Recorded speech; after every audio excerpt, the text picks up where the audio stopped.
All right, 2 Kings chapter 16. Let's call this one did not depart from enemies. Why? Because there are times in life when we can hate something so much that we can look to any alternative for guidance, even if it's actually an enemy. And that's what King Ahaz is going to do in this chapter, where we saw in the previous chapter, his father, Jotham, possibly overcompensated for the fact that his father Uzziah probably went too far in trying to expand the office of king into the responsibilities of the priest. So he decided he was not going to go into the temple of God at all. And that might have set an example for Ahaz that might have potentially caused him to be hostile to the things of God. Why do we say that? Because early in the chapter, it's going to say that he goes back to looking to the kings of Israel for guidance as to how he should lead the nation, which is pretty weird because Israel, even though it's a larger nation, it's not doing really well.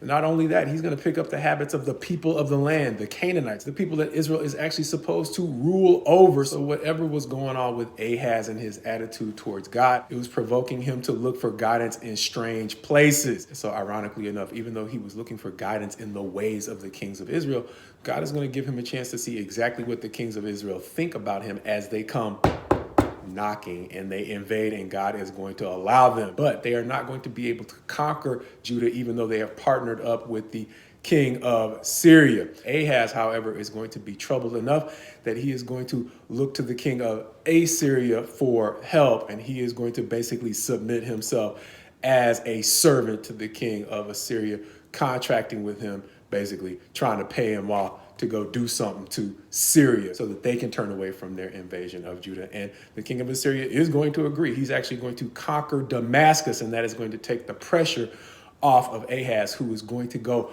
meet them in Damascus. But he's going to be so impressed by the altar that he sees in Damascus that he is going to send a model and the specifications back to Jerusalem so that they can build one for him too, even though he never really seems to think that this is the altar of a people who are now defeated. And so he is going to have a copy of that altar built at the temple anyway, so that by the time he gets back to Jerusalem, he can start offering sacrifices on the altar that is like the one in Damascus instead of the altar of the Lord. He's going to leave that one to inquire of the Lord when he needs advice, but he is now going to offer his daily offerings on the one modeled after the one at Damascus, which reminded me of something we talked about before as the children of Israel were leaving Egypt, how they longed for the way things were even back in slavery, because they had grown so frustrated with God that they were simply looking for any alternative, even if it made no sense at all, which in turn reminded me of a more contemporary term that we used before to describe that period in Israel's history during the Exodus as Stockholm Syndrome, a term that describes the way that we can become super enamored with people who are simply powerful or impressive, even if they are actually our enemies. And while it may not always be destructive, the Cleveland Clinic describes Stockholm Syndrome this way. Stockholm Syndrome is a coping mechanism to a captive or abusive situation. People develop positive feelings toward their captors or abusers over time.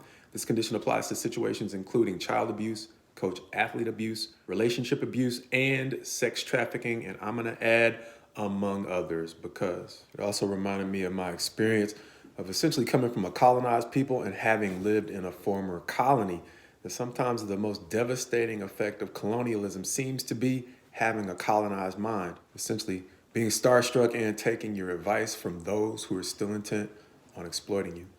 That is literally what Ahaz is doing, and it is not going to end well, because his admiration for Israel and Syria is going to blind him to their flaws. Likewise, picking healthy examples requires us to see past the facade of things that seem powerful, rich, or successful, to understand not only what's really going on behind the surface, but where those things that seem to be successful are actually headed, understanding that Syria and Israel are all headed for a fall. The good news is Judah is about to make a turn, but Ahaz is now going to have left Judah in a situation that's going to make it really difficult for his son Hezekiah to turn it around. And so my prayer for you is my prayer for me, that we seek for God to give us the wisdom to break free of the desire to be guided by those who don't really love us.